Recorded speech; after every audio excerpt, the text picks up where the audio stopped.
এটা স্যামসাংয়ের S22 plus. আপনার বাজেট যদি হয় 33 থেকে 35 হাজার টাকা, আপনি নিঃসন্দেহে এই ফোনটা দেখতে পারেন। এটা হচ্ছে 8/256। আচ্ছা, একটু স্টোরেজটা দেখি আমি। 8/128 হবে সম্ভবত। হ্যাঁ, 8/128 GB ভেরিয়েন্ট, কোয়ালকম স্ন্যাপড্রাগনের 8 Gen 1 চিপসেট দেখতেই পাচ্ছেন।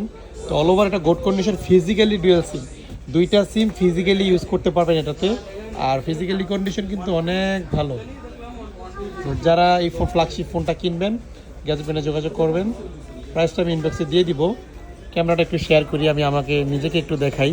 সবসময় তো আমার ভিডিও আপনারা দেখেন, এই ক্যামেরার পিছনে আমি এভাবেই ভিডিও করি সবসময়। আচ্ছা, পিছনের ক্যামেরাটাতে যাই। পিছনের ক্যামেরাটা হচ্ছে একটু জুম করে দেখাই আপনাদের। ওকে, ক্যামেরা ওভারঅল সুন্দর। ফ্ল্যাগশিপ ফোনের ক্যামেরা সবসময় সুন্দর থাকে। সো এই ইউনিটটা গ্যাজেট ম্যান থেকে কমেন্ট বক্সে চেক করেন, প্রাইসটা দিয়ে দিচ্ছি।